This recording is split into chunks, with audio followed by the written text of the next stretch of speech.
너였구나. 그 한마디가 목 끝까지 차올랐는데요. 한우진은 끝내 입 밖으로 꺼내지 못했습니다. 막 말하려는 순간 지은호가 자신을 바라보는 눈빛이 너무 선명해졌기 때문이었습니다. 그는 깨달았습니다. 진실을 말하는 순간 지은호의 평온도, 현재의 살도, 지금 지켜내고 있는 작은 균형도 모두 깨질 수 있다는 걸요. 그래서 한우진은 한 걸음 뒤로 물러났습니다. 입술을 깨문 채로요. 지은호는 한우진이 거짓말로 둘러대는 순간부터 마음 한편이 계속 불안하게 흔들려 있었는데요. 막상 그 불안이 무엇인지 정확히 짚을 수는 없었습니다. 오래 알고 지낸 사이 특유의 묘한 감각 때문인지, 아니면 요즘 자신을 둘러싼 복잡한 일들 때문인지 그 경계가 흐릿하게 뒤섞여 있었습니다. 그래서 우리 집 가서 얘기하자고 했던 것입니다. 눈을 보며 듣고 싶었던 거죠. 하지만 한우진이 기어이 자리를 옮기지 않고 앉자고 하면서 지은호는 속으로 작은 신호를 느꼈습니다. 말하고 싶지 않은 게 있구나. 말하면 안 되는 게 있구나. 한우진은 조용히 숨을 들이쉬며 말을 꺼냈습니다. 너 아니면 죽겠다 싶은 남자 만나. 뒤끝 없고 말 돌리지 않고 너 지키는 남자. 뜻밖의 조언에 지은호는 어이가 없다는 표정을 지었지만 그 말 뒤에 숨겨진 감정이 묘하게 마음에 걸렸습니다. 왜 갑자기 이런 얘기를 하는지, 왜 하필 지금인지. 하지만 한우진은 그저 미소만 지었습니다. 속으로는 기회가 없었던 내가 해줄 수 있는 마지막 조언이다라고 되뇌며요. 지은호는 참지 못하고 직구를 날렸습니다. 그때 부탁하려던 거 뭐였는데? 왜 말을 바꿔? 한우진은 짧은 침묵 뒤 아주 천천히 입을 열었습니다. 내 생모, 간 때문에 접근했다며. 절대 해주지 마. 너 상처 또 생긴다. 그 말은 조언이 아니라 간절한 애원이었습니다. 한우진 본인도 모르게 손이 떨렸습니다. 그리고 추가로 말하려던 문장이 목구멍에서 멈췄습니다. 은호야, 내가 그 아이였구나. 하지만 그 말은 끝내 나오지 않았습니다. 나오지 않았기 때문에 지은호는 더 깊이 오해했습니다. 너 아니어서 다행이다. 한우진이 떠난 뒤 지은호가 내뱉은 이 말은 철저한 오해에서 비롯된 것이었는데요. 한우진은 이미 건물 밖에서 세게 눈을 감고 있었습니다. 그 말, 그는 들었습니다. 나여서 다행이 아니구나. 그 문장이 가슴에 박혀 그대로 주저앉을 뻔했습니다. 지은호는 혼란스러웠습니다. 마음 한구석이 자꾸만 무거워졌기 때문입니다. 생모에 대한 배신감, 간이식 문제, 온라인 악성 글들, 순이의 눈물, 지혁의 진심, 성희의 흔들림 없는 절박함. 그 모든 감정 사이에서 한우진까지 뒤섞이니 가슴이 답답해질 수밖에 없었습니다. 그래서 그녀는 집으로 돌아와 멍하니 방 안에서 벽에 기댄 채 한참을 아무 말도 하지 않았습니다. 왜 이렇게 인생이 몰아치는 거지?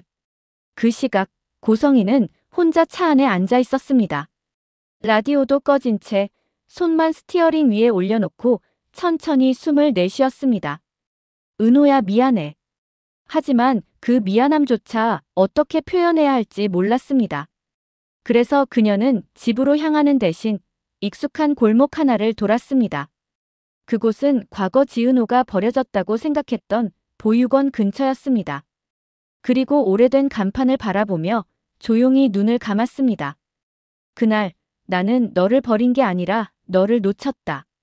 그 말은 누구에게도 들리지 않았습니다. 하지만 그녀 자신의 심장을 크게 울렸습니다. 다음 날 지은호는 병원 상담실에서 교차이식 코디네이터와 마주했습니다. 코디네이터는 조심스러운 표정이었고 지은호는 담담한 표정이었습니다. 지은호 씨, 어제 1차 후보군에서 움직임이 있었습니다. 다만 상대 쪽에서 부분 공개를 원해서 부담되실 수 있어요. 지은호는 고개를 끄덕였습니다. 제가 원하면 거절할 수 있죠? 네. 전적으로 지은호 씨 결정입니다. 잠시 침묵이 이어졌습니다. 그리고 지은호는 아주 조용히 말했습니다. 저는 제 방식대로 결정할게요. 이번에는 누구 때문에 흔들리지 않을 겁니다. 회의실을 나오는 순간 지은호는 문득 어젯밤 한우진의 표정을 떠올렸습니다. 그 어떤 순간보다 그 표정이 더 아팠습니다. 겉으로는 농담이라며 웃어넘겼지만 그의 눈은 울기 직전이었습니다. 우진이 무슨 말 못한 거지? 그러나 그녀는 그 의문을 털어냈습니다. 지금 내 감정만 다루기도 벅차다. 반면 한우진은 완전히 다른 하루를 보내고 있었습니다. 부산행 기차에 앉아 창밖을 바라보며 손에 꼭 쥔 작은 종이를 다시 펼쳤습니다. 오래된 보육원 입소자 자료 사본. 그곳에는 여아, 당시 사세, 오른쪽 귀 뒤 작은 점 이라는 내용이 적혀 있었습니다. 그리고 그는 자신이 마지막으로 봤던 지은호의 얼굴을 떠올렸습니다. 확신과 절망이 동시에 치밀어 올라 눈을 감았습니다. 은호야, 나라도 내 곁에 있어야 했는데. 하지만 그는 스스로에게 매우 잔인한 결론을 내렸습니다. 내가 나타나면 은호 인생이 더 복잡해진다. 그러니까 나는 사라지는 게 맞다. 그 시각, 이지혁은 또 다른 전쟁을 치르고 있었습니다. 명신 측에서 퍼뜨린 이식 강요 프레임이 온라인에서 커지면서 AP 파일럿의 여론 지지도가 흔들리기 시작한 것입니다. 지혁 씨, 이거 심상치 않아요. 은호 씨까지 타깃이 되니까 동정 여론도 갈리고 있어요. 박성재의 말에 지혁은 깊게 숨을 들이켰습니다. 그럼요. 우리가 해야 하는 건 변명 아니에요. 사실을 정리해서 보여주는 거죠. 지혁 특유의 단단한 태도였습니다. 그러나 속으로는 누구보다 불안했습니다. 은호 씨 마음이 무너지면 어떡하지? 지금 지은호는 너무 많은 감정을 혼자 버티고 있었기 때문입니다. 저녁, 지은호는 결국 병원 옥상으로 올라갔습니다. 찬 바람이 부딪히는 느낌이 오히려 숨을 쉬게 했습니다. 그때 뒤에서 문이 열렸습니다. 여기 있으면 감기 든다니까요. 익숙한 목소리였습니다. 이지혁이 손에 따뜻한 커피 2잔을 들고 서 있었습니다. 지은호는 울컥했지만 억지로 웃었습니다. 커피만 가져오면 다 해결된다고 생각하죠? 당연하죠. 오늘 하루는 그 정도면 해결 가능한 문제니까요. 그 말에 지은호는 고개를 푹 숙였습니다. 오늘 우진이 왔었어요. 한우진? 응. 이상하게 울 것 같은 표정이더라고요. 근데 아무 말도 안 하고 갔어요. 그게 더 무서워요. 지혁은 잠시 생각하다가 조용히 말했습니다. 사람은 제일 아픈 말일수록 못해요. 우진 씨도 그런 거겠죠. 지은호는 그 말에 가슴이 조금 시린 듯 아파졌습니다. 밤이 깊어갈수록 각자의 마음은 더 무겁고 더 복잡해졌습니다. 지은호는 방으로 돌아와 혼잣말했습니다. 다들 왜 나 때문에 아프지? 그리고 그날 일기장 첫 줄에 이렇게 적었습니다. 나는 누구의 벌도 누구의 보상도 아니다. 그 문장은 마치 스스로에게 내리는 선언 같았습니다. 숨을 고르고 눈을 감던 순간 휴대폰 알림이 울렸습니다. 지은호 씨, 내일 새벽 7시. 교차이식 1차 검진 결과 나옵니다. 그 문장을 읽는 순간 그녀의 가슴이 쿵 하고 내려앉았습니다. 한우진의 말도 고성희의 눈물도 지혁의 따뜻함도 모두 뒤로 밀려났습니다. 이제 선택은 다시 돌아왔습니다. 그리고 그 선택은 더 이상 누군가에게 휘둘리는 것이 아니라 온전히 지은호 자신의 삶을 결정하는 순간이 되려 하고 있었습니다. 교차이식 1차 검진 결과가 나온다는 새벽이었습니다. 지은호는 3시간 정도밖에 자지 못한 채 눈을 뜨자마자 숨을 크게 들이마셨습니다. 노트북 화면 옆엔 어젯밤 적어둔 한 문장이 또렷하게 보였습니다. 나는 누구의 벌도 누구의 보상도 아니다. 이 문장이 오늘 하루를 버티게 해줄 것 같았습니다. 하지만 불안은 그 문장을 뚫고 들어왔습니다. 혹시 매칭이 안 되면 그때도 내 선택을 지킬 수 있을까? 해가 완전히 뜨기 전 병원 복도는 유난히 조용했습니다. 마치 결과를 기다리는 사람들의 숨이 벽에 스며들어 공기를 무겁게 만드는 듯 했습니다. 지은호는 물을 한 잔 마시고 자리에서 일어났습니다. 그 순간 문 밖에는 이미 김순이가 서 있었습니다. 잘 잤어? 내 엄마는요? 1시간밖에 못 잤지. 그래도 내 옆에 있어야지. 두 사람은 짧게 웃었지만 그 웃음 뒤에 숨은 긴장감은 말할 필요도 없었습니다. 잠시 뒤 고성이가 나타났습니다. 피곤함이 얼굴에 고스란히 드러났지만 그녀의 눈빛에는 묘하게 단단한 무언가가 깃들어 있었습니다. 은호야, 혹시 불편하면 말해. 결과가 어떻든 난 내 선택 존중할 거야. 지은호는 무표정하게 고개를 끄덕였지만 그 말이 가슴 한복판을 건드렸습니다. 존중. 그 단어를 이 사람에게 들을 수 있을 줄은 몰랐습니다. 7시 정각, 이식 코디네이터가 나타났습니다. 손에는 얇은 클립 파일이 들려 있었습니다. 종이 한 장이었지만 누군가에게는 삶의 방향을 바꿀 수도 있는 무게였습니다. 결과 말씀드릴게요. 순간 세 사람의 숨이 동시에 멈췄습니다. 코디네이터는 짧고 조심스럽게 보고했습니다. 1차 매칭은 보류입니다. 상대가 부분 공개 조건을 철회하지 않아 자동으로 후보가 밀렸습니다. 침묵. 그리고 아주 느리게 서로의 표정이 변하기 시작했습니다. 지은호는 숨을 뱉으며 마음속으로 혼잣말했습니다. 다행이다. 그런데 왜 이렇게 마음이 복잡하지? 고성이는 눈을 감았습니다. 괜찮아요. 아직 기회 있어요. 다음 매칭까지 기다리면. 그녀는 의도적으로 밝은 척하려 했지만 목소리가 살짝 떨렸습니다. 자신을 다독이기엔 너무 많은 감정이 한꺼번에 올라온 것입니다. 김순이는 조심스럽게 지은호의 등을 쓰다듬었습니다. 지금은 이게 더 나아. 부담이 줄었잖아. 하지만 지은호는 그 말조차도 위로로만 들리지 않았습니다.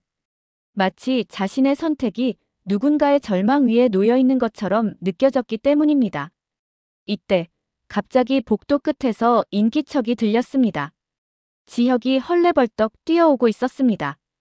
아침 회의를 포기하고 병원으로 달려온 것이었습니다. 결과 나왔어요? 지은호는 짧게 대답했습니다. 보류. 지혁은 그녀의 눈을 보자마자 상황을 바로 이해했습니다. 그렇군요. 그러면 또 다음을 준비하면 돼요. 그 말이 너무 담담해서 단단한 벽처럼 느껴졌습니다. 지은호는 이상하게도 그 말에서 안도감과 외로움이 동시에 밀려오는 걸 느꼈습니다. 오전 9시 명신의 PR팀에서 또다시 악성 프레임을 퍼뜨렸다는 소식이 들려왔습니다. 교차이식 보류 가족 간 갈등 때문 친딸이 거절해 생모가 눈물 흘렸다. 이런 자극적 문장들이 기사의 원문처럼 커뮤니티에 퍼지고 있었습니다. 박성재가 분노한 목소리로 지혁에게 말했습니다. 이건 그냥 공격이 아니라 아예 너랑 은호 씨를 묶어서 이미지 자체를 망가뜨리려는 건데. 지혁은 태연하게 대답했지만 눈빛은 이미 날카로워져 있었습니다. 그럼요. 지켜야죠. 이번에는 그냥 넘길 생각 없어요. 그 순간 지은호는 자신 때문에 모두가 피해를 입는 것 같아 숨이 막혔습니다. 나 때문이죠? 지혁은 즉시 고개를 저었습니다. 아니요. 당신이 아니라 당신을 이용하려는 사람들이 문제죠. 부끄러워해야 할 건 그쪽이에요. 그 말은 지은호의 중심을 다시 조금 세워주었습니다. 오후, 한우진이 다시 모습을 드러냈습니다. 예상치 못한 방문이었고 그의 얼굴은 완전히 지쳐 있었습니다. 하지만 그는 어제와는 달랐습니다.